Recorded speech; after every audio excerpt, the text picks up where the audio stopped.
Johann Sebastian Bach Preludium Sextum from the first book of the Well-Tempered Clavier. What we can learn from this piece. Welcome to this new video. I'm Riccardo, Musicus Practicus, and today I want to show you what we can learn from this prelude by Johann Sebastian Bach. This prelude is a figuration prelude, so we have a figuration that is a lot of time changing the rhythm, changing the harmonic path, and other elements we're gonna analyze right now.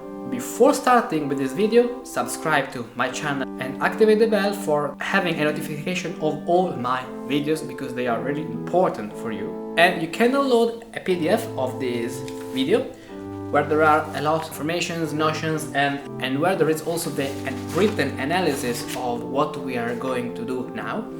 You can download this PDF with a monthly little subscription on my Patreon. In this way you can support my hard work for showing you the world of early music, counterpoint, harmony and improvisation. And now let's start with our video. Get the most out of this video. A useful tool, summarized explanations and examples, so you don't miss anything. A practical tool, all in one sheet at your fingertips, on paper, smartphone or computer, wherever you want. An unseen instrument, build your personal zibaldone. This video is accompanied with a PDF document I've prepared for you, which you can download by becoming my patron. Furthermore, with your important small monthly contribution, you help you and me to have much more content and to be able to provide you with more professional filming and editing. So go to the description of this video, click on the link and get your PDF. Good, before analyzing this piece, let's listen to it.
Nice! If you have been watching my videos about gun schemata, I'm sure you have recognized some patterns I have talked about in these videos. For example, what's the pattern at the beginning?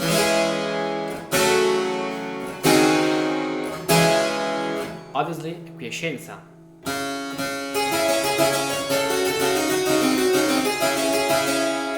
As you remember, this is the quiescenza as I call the short quiescenza because we have the melody 5, 6, 7 and 8. So we don't have the passage to 8, 7, 6, 7, 8. That is the normal, the common quiescenza. It works better at the end. This is an opening pattern, quiescenza, so 3, 5, 4, 6, 2, 4, 7 with a sharp, and then 3, 5. Now, after this quiescenza, we have what they call expanded prelude, because this is the prelude, this 3, 5, 6, 7, 6, and then the chord 3-5 of the new key, because in this case we have a modulating prelude. We have an expanded prelude that is 3-5, okay, now 3-6, now 3-5 and 3-6. This could be also a quintfold sequence, but it is really short for calling it quintfold sequence, that is 5th down, 4th up. It is like an expanded prelude in the form of a quintfold sequence.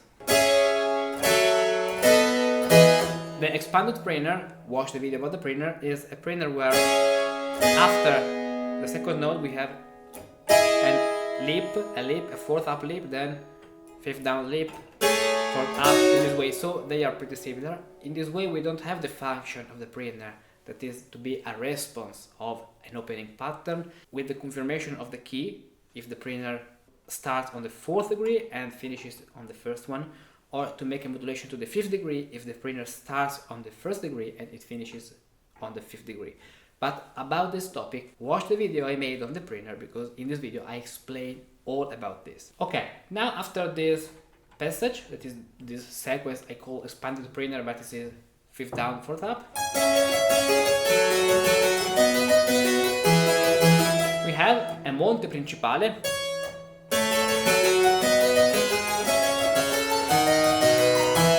Watch my video about the monte, because I explain in this video what is the monte principale. The monte principale is a monte not 5-6, 5-6, 5-6, but a monte where we have only 3-5 chords, because the bass goes to the root position.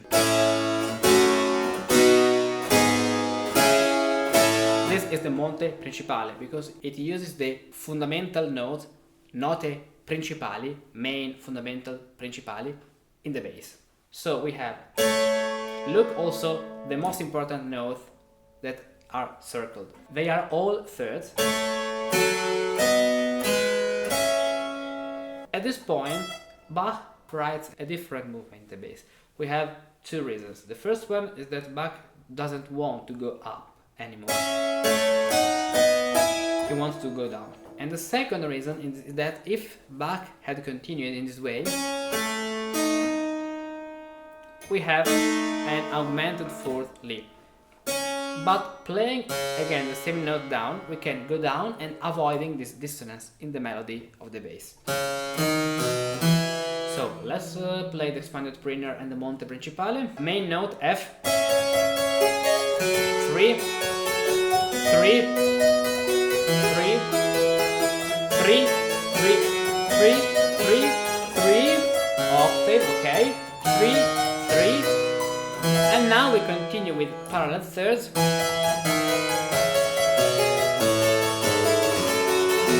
Arriving to this point where we have 5, 6, and now a cadence to F major.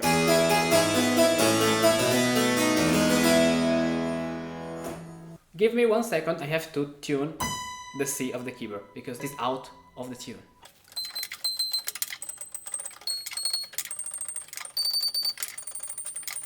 So, after the cadence, we have a long monte. I call this long monte because if you look at the bass, we have this melody.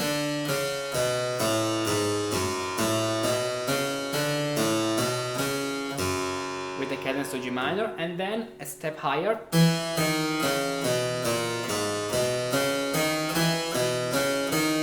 A cadence to A minor.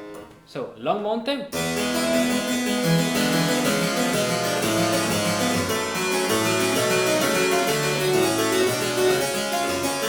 First part, as you can see, we have a canon between the bass and the hidden melody in the right hand. And then we have parallel thirds, and then cadence. These two voices make the harmony, and we have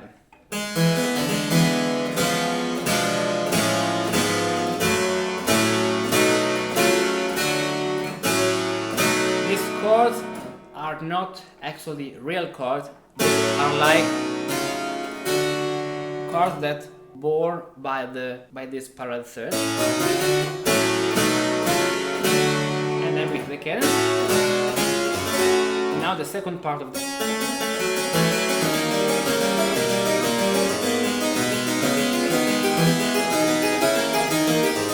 Also in this case, we have the canon,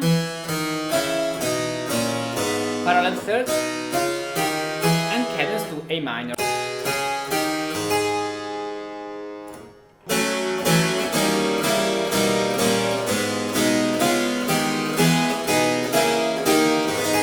In this way. So the monte is finished. Now we have another passage that is a sequence again, where the pattern applied is the tied bass.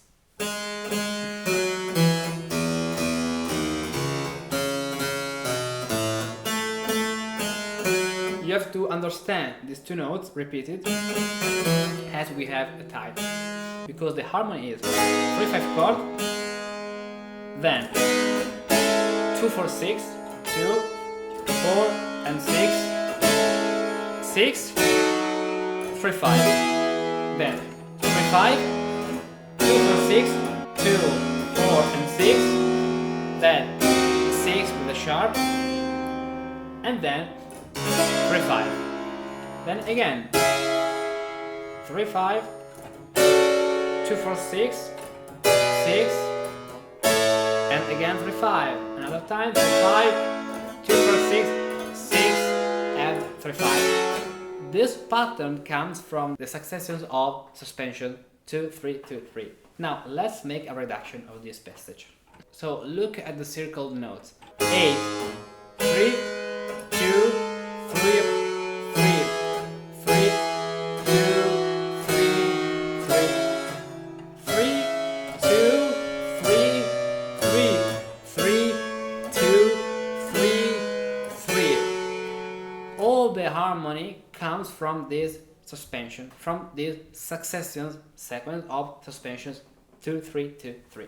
That is something that could be and seem complex, actually is really simple, because if we focus on the structure, we can understand better how to reproduce and apply this structure in our compositions and improvisations.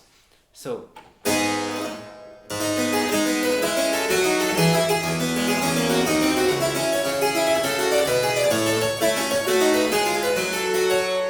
now we have again the canon of the previous mountain in this way.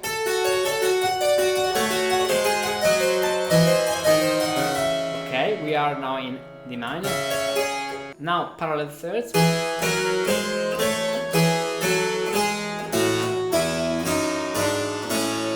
And now cadence. This passage is really interesting because it is like the two previous passages of the Monte,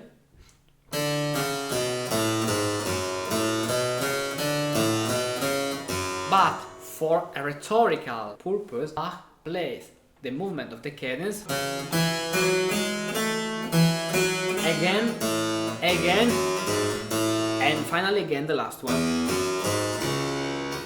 So we have really an iteration in the bass. And we can find the melody, the underlying melody, the hidden melody in the right hand, that is 3, 3, 3, 3, 3, 8,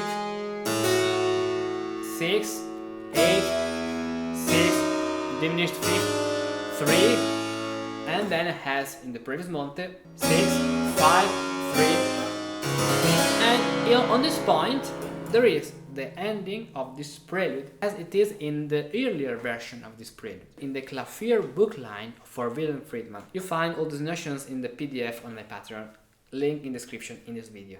Join my Patreon because it is really beautiful and useful for you. So in the original, in the earlier version of this prelude, we have the final chord. As you can notice, in the first part of this prelude, so the earlier version, all the positions of the right hand doesn't need to use the passing of the thumb in this technique. And we have simple harmonies, we don't have harmonies that are complex. All this prelude is based on a bass plus another voice, as I showed you, that form an harmony developed in 4 parts, 3 in the right hand and only 1 in the left hand, as if you are playing a basso continuo, a figuration bass. The second part, the start from this point, bar 15, is totally different. First of all, we find passages that requires the passage of the thumb. We find scales that were not in the first part. We have a bass with two voices in the bass, because we have a long pedal on D and then two voices. Chromatic, we have the chromaticism.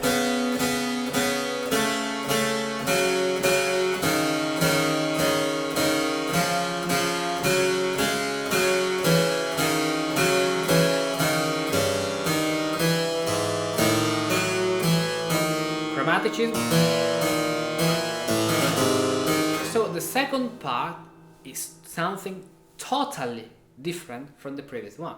In fact, Johann Sebastian Bach wrote the second part many years after he wrote the first one. Now let's analyze the second part. Diminished chord, 4/6 chord. Now we have a long pedal, so the harmony that is like on the quiescenza, so 7, 6, because we have the diminished chord, 2, 4, 6 and 7 with a sharp, with a hidden melody.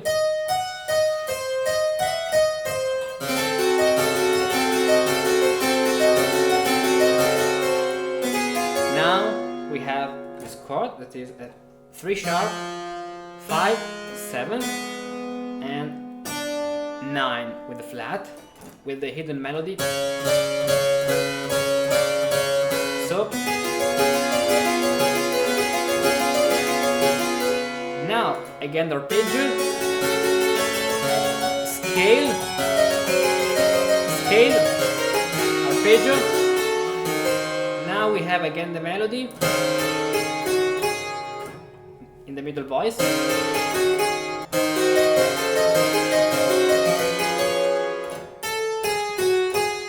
Now we have the melody in the upper voice. Now we have the melody in the two middle voices. Now in the second voice, in the upper voice of the left hand and in the external voice. Now again in this point. Now counter emotion. So the second part is based on a long pedal, it's based on chromaticism, it's based on another melody that is a descending, like a descending tetrachord.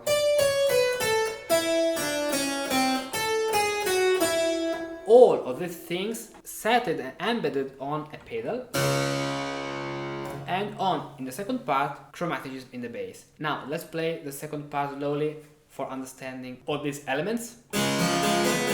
Okay? Diminished chord with the 7 and the 9, 4/6, 4/6 chord. Now we have the pedal with the harmony of the quiescenza, the melody,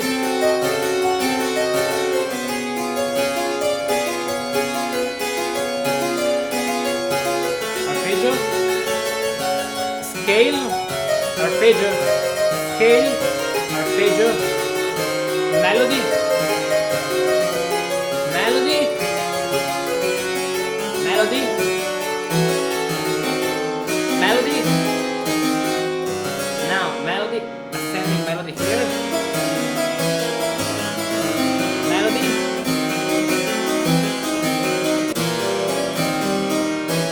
descending melody here. Chord, and 7th chord has at the end of a concerto before the final cadence.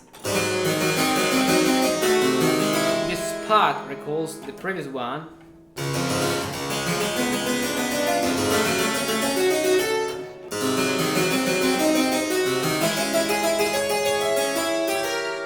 All diminished chord, and now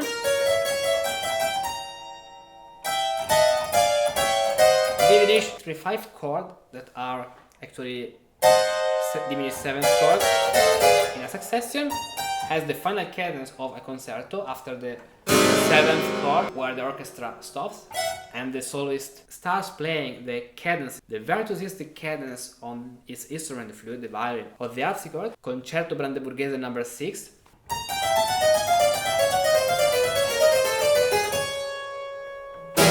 Diminished chord, 4/6 chord, 3/5 chord with the 7th, and finally the last chord.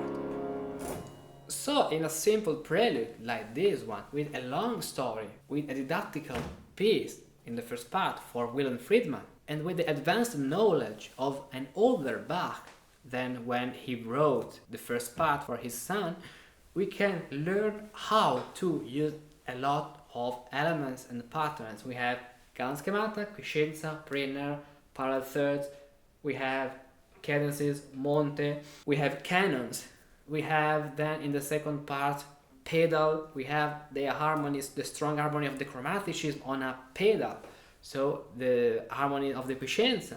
Then we have the combination of tetrachord, descending tetrachord and ascending tetrachord. Then we have chromatic passages. If we look this music with these eyes and this awareness, we can really learn a lot. Perfect. I'm really happy to have been showing you how a prelude like this one can contain a lot of elements we can apply in our works, in our composition, in our improvisation. I have a project which name is Improvisation Elements on my Patreon, where I upload every week new videos or exercises of improvisations for helping you learning some passages at the keyboard, to become familiar with fingering improvisation, with harmonic pattern structures, because I know that the most difficult roadblock in learning improvisation was the point I have to start from. It's better starting from sequences, counterpoint, starting from something else. Join improvisation elements and you will receive every week 1 or 2, or if I can, because every video requires a lot of work, 3 new videos of improvisation elements for improving your improvisation skills at the keyboard. Have a nice day, like this video, and see you in the next one. Bye. If you have been watching this video up to the end, I bet you too are fascinated by the world of partimenti, improvisation and historical composition. For us musicians of the 21st century, it's important and fundamental to know these techniques and the way in which the great masters of the past used them artfully to compose the extraordinary music we play today. If you master these patterns, you can better understand and interpret what you play. You can compose new music based on these patterns, and you can improvise new music from scratch because you know the grammar of this musical language.